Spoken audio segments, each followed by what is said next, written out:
दिखाई दे रहे थे। ये ट्रंप देखिए पहले कहा कि हमको मालूम है लेकिन हम नहीं करेंगे, और बाद में आके क्या कहा, आप तेल बेचो, आप महान हो सकते हो, मेक ईरान ग्रेट अगेन। अगली खबर, गाजा के 130 ठिकानों पर हमले के बीच बड़ी खबर, इजराइल के रक्षा मंत्री का बहुत बड़ा बयान, गाजा पट्टी पर पूर्ण कब्जे से ही निर्णायक जीत होगी। ये पूरी पट्टी पर जब तक हम ऑक्यूपाई नहीं हो जाएंगे तब तक हमारी कंक्लूसिव जीत नहीं होगी, ये कहना है वहां के। मतलब यहां भी पिक्चर बाकी है। बिल्कुल, देखिए वो तो मैं आपके प्रोग्राम में पहले भी बोल चुका हूं कि जब तक इन्फेंट्री का सोल्जर जाके वहां पे बूट्स ऑन ग्राउंड जिसको हम कहते हैं, जब तक वहां पे जाके आप इलाके को ऑक्यूपाई नहीं करेंगे, जब तक वहां पे इजरायली फौज नहीं घुसेगी और हर एक गली हर एक चौबारे को ऑक्यूपाई नहीं करेगी, तब तक आप कुछ नहीं कर। हवा से आप बम मारते रहिए, क्या होगा, मलबा हो जाएगा ना पूरा शहर। उसके बाद क्या होगा, लोग अंडरग्राउंड चले जाएंगे। जब तक आप वहां पे घुस के क्लीनिंग नहीं करेंगे अंदर से, तब तक कुछ, ये तो नॉर्मल फैक्ट ऑफ वॉर है, ये तो होता ही है। जब तक आप फिजिकली नहीं घुसेंगे कहीं पे, तब तक कुछ नहीं हो सकता। कितने ड्रोन मार लो, कितनी हाइपरसोनिक मार लो, और झाड़ू लगवा के मानेंगे नहीं, लेकिन मैं उसमें कमेंट्स भी पढ़ रहा था। इसमें जो कमेंट्स आए हैं उनके इस स्टेटमेंट में, नीचे उधर वाले जो भाई लोग हैं वो कह रहे हैं कि ये हम तो अपनी आजादी की लड़ाई लड़ रहे हैं, अस्तित्व तो तुम्हारा खत्म होने वाला है। ये सब, ये वही चीज है। ये मुझे लगता है ये खुद इजरायली लिख रहे हैं नीचे। क्या होता है कि ये फॉल्स फ्लैग, इजरायली कह रहे हैं हम तुम्हें मार देंगे, हम तुम्हें मार देंगे। वो पता लगा वहां पे गुस्सा हो गया, उसने बम मारा।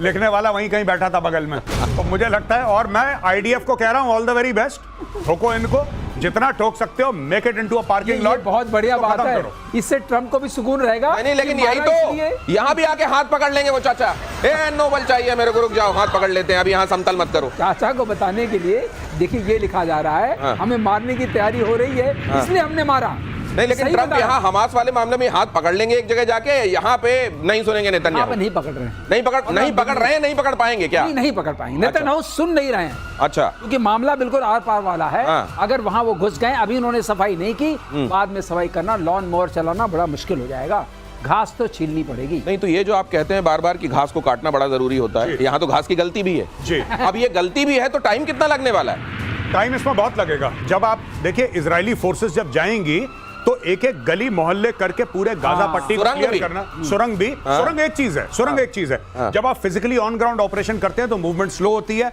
वहां पे आईडी मिलेंगे, वहां पे स्नाइपर मिलेंगे, वहां पे एम्बुश मिलेंगे, वहां पे हमास और हिजबुल्लाह की फौज मिलेगी, छोटी छोटी टुकड़ियां मिलेंगी, वहां पे उनको एम्बुश करा जाएगा, घेरा जाएगा, एक एक करके गली मोहल्ले करके। अगर आप ग्राउंड ऑपरेशन करते हैं तो मान के चलिए सालों लग सकते हैं। It can take years to clean out Gaza, it can take years. तो ये अगर दूसरे तरीके से देखा जाए और उस थ्योरी पर भी भरोसा किया जाए कि बेंजामिन नेतन्याहू इसलिए भी ये कर रहे हैं ताकि वो अपनी कुर्सी पर बने रहें, तो ईयर्स लगना उनको भी सूट करता है। एक इसमें और पॉइंट है, हाँ। ट्रम्प भी तो कह रहे हैं रेवरेरा बन जाए वहां पर, उनका भी इंटरेस्ट है, वहां पर वो नहीं बातचीत कर रहे हैं। राइट, वो मामला ठीक है। अब जरा इधर वाले फ्रंट पर देख लीजिए, बिलावल पर भड़का हाफिज का बेटा तलहा ने कहा बिलावल ने पाकिस्तान की बेइज्जती कराई। बिलावल सच्चा मुसलमान नहीं, लो सर्टिफिकेट मिल गया। बिलावल सच्चा मुसलमान नहीं, दरअसल बिलावल ने 2 दिन पहले कहा था पाकिस्तान हाफिज सईद और मसूद अजहर को भारत को सौंपने के लिए तैयार है, बशर्ते भारत इस प्रोसेस में सहयोग करे। इसके बाद कल ही बिलावल के घर पर हमला भी हुआ था। ये देखिए साहब, देखिए सीधी सी बात है, पाकिस्तान जो है 2 हाथी पालता है, एक जिसके खाने के दांत होते हैं, एक जिसके दिखाने के दांत होते हैं। अब देखिए पाकिस्तान के हाथ, दोनों हाथ में लड्डू है। आपने बिलावल को बोल दिया कि हम हाफिज सईद और मसूद अजहर को इंडिया को दे देंगे, इंडिया को सिग्नल मिल गया कि अगर आप ये करोगे तो आपको वो मिल जाएगा। ठीक है, क्लियर है। अगर कल इंडिया से पॉजिटिव कोई डायरेक्शन नहीं आता, इंडिया से कोई पॉजिटिव स्टेटमेंट नहीं आता, तो पाकिस्तानी ये कहेगा मैं तो मजाक कर दिया था कि भैया है कौन बिलावल? बिलावल कोई मंत्री है, कोई संतरी है कौन बिलावल? बिलावल कौन सी कुर्सी पे बैठा विराजमान है वहां पे? बिलावल तो कोई नहीं। हाँ ठीक है, उसका बाप राष्ट्रपति अलग चीज है, लेकिन बिलावल अपने आप में कौन सी अथॉरिटी बिलावल रखता है? तो इस तरीके की कार्रवाई पाकिस्तानी लोग करते हैं, पाकिस्तानी एस्टैब्लिशमेंट करती है। किसी से कुछ कहलवा दिया, अगर हो गया तो ठीक है, वरना यार ये तो उसने अपनी यहाँ पे पॉलिटिकल पार्टीज नहीं कहती। नहीं, वैसे मेरे को एक बात समझाइए, ये पूरी स्क्रिप्टेड है मामला कि बिलावल ये कहेगा उसके बाद हम ये कहेंगे? 100%। देखिए बात ये है ना कि इसमें पाकिस्तान की इंटरनल पॉलिटिक्स भी है। बिलावल चाहता है कि सिंध में उसकी मुट्ठी मजबूत हो, बिलावल चाहता है वो प्रधानमंत्री बने देश का। अब बिलावल चाहता है प्रधानमंत्री बने, लेकिन आशीर्वाद फिलहाल शहबाज शरीफ को है। जब शहबाज शरीफ को हटाया जाएगा तो पर्चा किसके नाम पे कटेगा? इमरान खान के तो नाम पे कटेगा नहीं। और कौन सी पॉलिटिकल पार्टीज हैं, कौन से लोग हैं पाकिस्तान में जो कि वायबल ऑल्टरनेटिव है? इमरान खान जेल में है, शहबाज शरीफ को निकालेंगे तो शहबाज शरीफ तो बनेगा नहीं। तीसरा उसकी जगह कौन बनेगा, ये अपनी पर्ची फिट कर रहा है बिलावल। लेकिन पर्ची फिट करने के मामले में मजाक में कहीं खेल तो नहीं हो जाएगा बिलावल के साथ? वही कह रहा हूँ, बड़बोला होना कभी कोई काम नहीं आता। आप वो बोल रहे हैं जिसको बोलने का अधिकार नहीं है आपको, लेकिन आप बोल रहे हैं। तो आपने देखा ही था, और वो भी सीधे मसूद और हाफिज के बारे में बोल रहे हैं। अरे आपने देखा था एटम बम के बारे में, वहाँ के जेल मंत्री, रेल मंत्री, तेल मंत्री सब बोल रहे थे। वहाँ ये फैशन है, भाई हमसे लेना देना नहीं, लेकिन हम मार देंगे, चौकों पे नहीं रखा है। नहीं, लेकिन ये अगर ये स्क्रिप्टेड पूरा है हिसाब किताब, तो बिलावल ने कोई गलती नहीं की है। बिलावल ने अपना खेल खेला है, उसको भी मालूम होगा मेरे साथ ये होने वाला है। कभी कभी मिसस्टेप हो जाता है ना, आपको स्क्रिप्ट दी गई, आपने डायलॉग इम्प्रोवाइज कर दिए। ये मिस स्क्रिप्टिंग है। अच्छा। आप बंदे ने कहा है कि हम पत्थर भी फेंक दिए। अब ये तो नॉन मुस्लिम है। हाँ, तो अब ये क्या कहेंगे? दिन के समय घर पे हमला कौन करता है?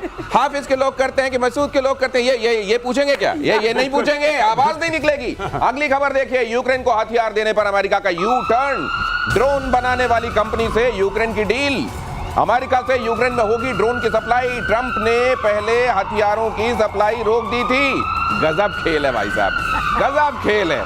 ये लगता है कि ये मतलब इतने महत्वपूर्ण मामलों में ऐसा लग रहा है जैसे कोई, अच्छा हाँ ठीक है चलो चल लेते हैं, आज मूवी देख लेते हैं। नहीं कैंसिल करो, कल का शो देखेंगे। ये तो मैंने इससे ज्यादा ट्रंप ऐसे करता है। दिनेश भाई हाथ बढ़ाइए, हाथ मिलाने के लिए। हाँ, हाथ बढ़ाइए। हाँ, ये चल रहा है ट्रंप का। और जब आप फाइनली ऐसे कर लेंगे तो ऐसा करके ये गजब है। ये पिछले 15 दिन में ट्रंप ने 15 दिन में 3 बार इसको हथियार दिए और वो हथियार वापस लिए हैं। ये पिछले 15 दिन में ट्रंप कर चुका। अच्छा ये दे देंगे, अरे छोड़ो अच्छा कल बात करते हैं, अच्छा ले ही लो, हाँ सर मैं आ रहा हूं लेने, अरे हटो पीछे हटो। ये करता रहता है ट्रंप भी वहां पे खेल रहा है। ट्रंप खेल रहा है इसके साथ, ज़ेलेंस्की के साथ। नहीं ये बहुत बड़ा खेल है। ट्रंप ने बात की, इनके हाथ में तो वो भी कोई फूल नहीं दिखाई देता जिसकी पंखुड़ी लव यू नॉट वाला, ये वो भी नहीं दिखाई देता। ऐसा है। इसने पुतिन से बात की, इसने कहा पुतिन डजंट नो एनीथिंग। अब पुतिन से नाराज चल रहा है, उसने कहा लो तुम वो ड्रोन लो। अब पुतिन से फिर बात कर ली, खुश हो गया, बोला ड्रोन वापस।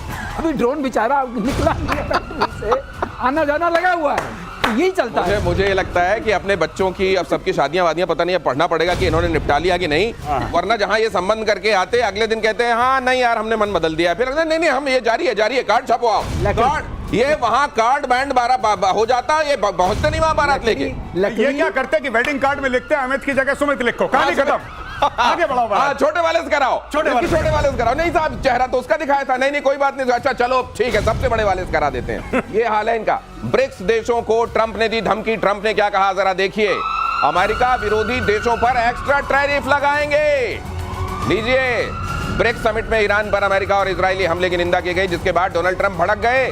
चीन ने किया अमेरिका पर पलटवार, कहा ब्रिक्स टकराव के लिए नहीं है और किसी अन्य देश को निशाना नहीं बनाता। अब ये तो हवा से भी लड़ जाएं, इनको हर जगह डील दिखाई देती है, लड़ाई दिखाई देती है। अब इनको ब्रिक्स से खतरा दिखाई देने लगा है। ब्रिक्स से खतरा दिखाई देने लगा और इन्होंने धमकी दे दी है। लेकिन एक और रिपोर्ट आई है जो कि खुफिया रिपोर्ट है अननेम्ड सोर्सेज की, जिसको मेन स्ट्रीम मीडिया ने कवर करा है।